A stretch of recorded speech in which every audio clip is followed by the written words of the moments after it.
Hey guys, welcome back to the Ask Joseph Q&A. Now, in this question I had from Mohammed said, when someone close to you gets hurt or insulted, you might feel sad or bad for them.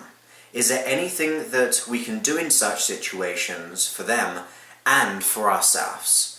Would appreciate you doing a video about that, or this question here. So let's go straight for it. So it's very, very common if we feel very connected with someone, if they're going through struggles or they're going through stresses or they're not living their life the way they want to and they're verbally expressing that, or we see them experiencing some form of, let's say, being hurt or insulted, it's very easy for us to get down as well. And now we know that feeling down ourselves is not going to help the situation. It's actually going to cause us to feel emotionally and even physically unwell, and we can't really support that person.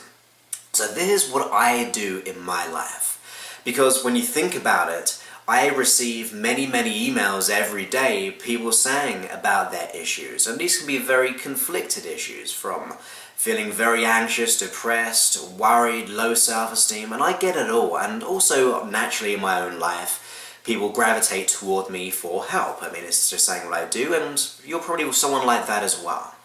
So, here's what I do. First of all, I have to realize that their experience right now does not have to be my experience. And I say that with the greatest sense of wanting to help that person, because if I take ownership over their experience or their hurt, then I'm just literally taking that on for myself, and that disempowers me. Now the key is that we need to empower them to feel better, to change the situation. So by me feeling disempowered, well, I know that I can't really help that person.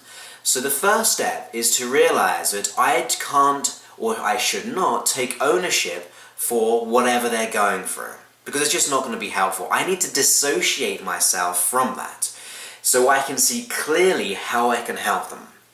So the first step is to realize that we shouldn't take ownership over it.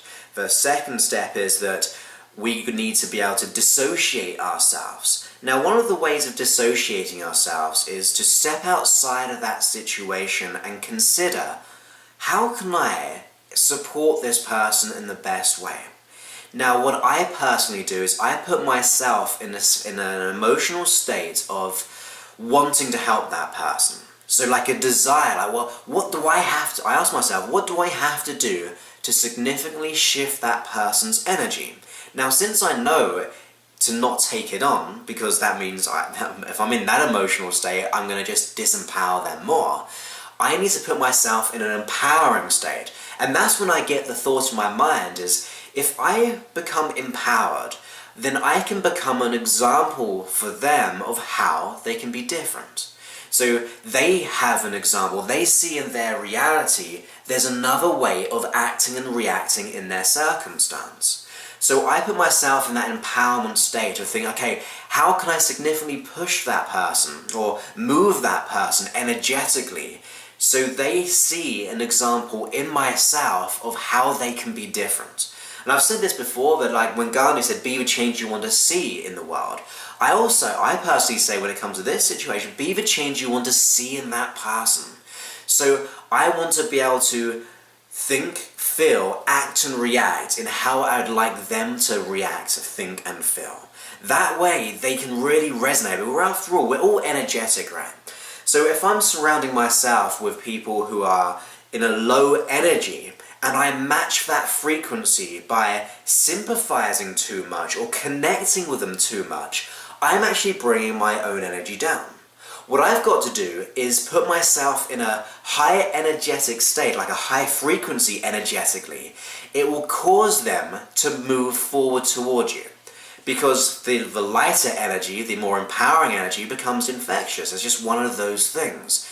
And although at first they may be a little bit resistant, the key is not to tell them what to do. Because if you tell them what to do, they're going to feel lectured. They're going to feel as if they're not good enough. Instead, we want to just be that example. So energetically be around them, supporting them obviously, not telling them what to do, but maybe just getting yourself in that psychology and physiology of excellence, really supporting and motivating them in your own energy, and it will cause their frequency to move up to your level. They'll begin to see other insights. They'll be able to notice learnings because they see you being absolutely awesome. So we've got to realize that the best way to change people or to help people is to be the example you want to see in them. They in turn will match that frequency, and then they will bring up their own energy to see their own answers.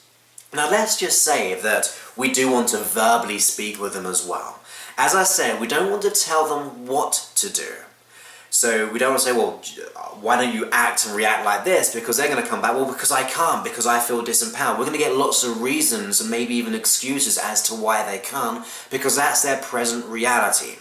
So instead, we do something where we want to shift their perspective, okay? Because more often than not, they're locked down in an issue. They're locked down in just thinking that issue. So we need to think meta. So we've got to think above and think, well, what can I ask them to significantly shift their emotional state? So you've got to consider certain questions to look at maybe big picture, or how they can actually have other examples in their own life where they've made that significant change despite some form of challenge in their life. So we're giving them a new perspective, really. So we want to get their unconscious mind to realize there are other alternatives by not telling them what to do, but asking them questions to consider. And that comes across as less connected, really. It seems like we're not telling them what to do, but we're pondering questions, we're asking questions which makes them look for the answers. That means they feel empowered as well, you see, because we're not telling them what to do, we're empowering them to find their own solutions. So really we've got to make sure that we're in that empowered state. We've got to dissociate and realize that, hey, their issue is not mine. I have no right to take ownership over their unhappiness or their hurt or whatever they're going through.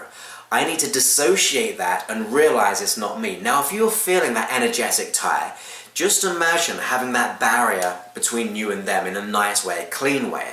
So that means you can see the higher perspective. And what can you say? Well, what can I learn from this situation? If I was them right now, but stepping outside, what can I learn? What do they need? What resources do they need? What learnings do they need? And then put yourself in that emotional state. That means we're tapping into what they actually need, or the insights they need, the feelings they need, the resources they need, mentally and physically. So that frequency they need to significantly shift their emotional state. But because we're stepping inside of that and becoming that ourselves, they will naturally pick it up, and also we will become dissociated from their issue. So it's really like a 2-in-1 process there.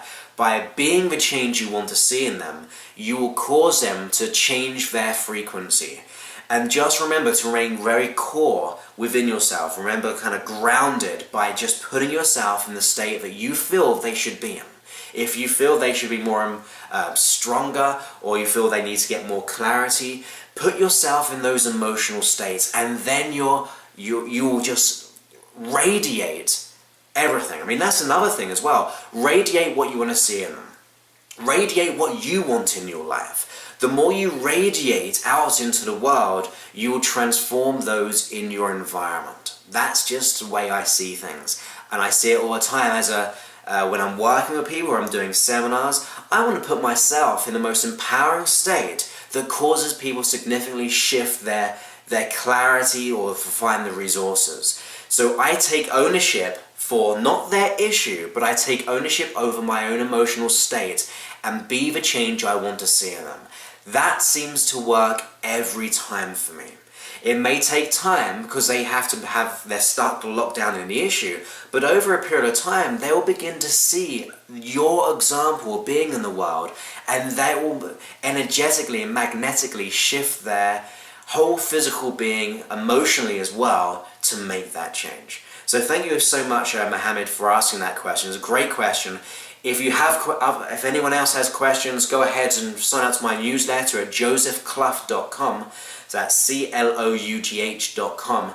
And I'll just, when you receive a newsletter, you'll see my Ask Joseph section with the criteria like your name, the type of question that you want answered and so on. Just make sure it's very clear so I can answer it specifically for you. So go ahead and sign up to my newsletter, and then I'll be able to receive that question and answer it in a future video or / audio if you're listening to this on audio. So have a most wonderful day, and I look forward to speaking to you very, very soon. Many thanks and goodbye.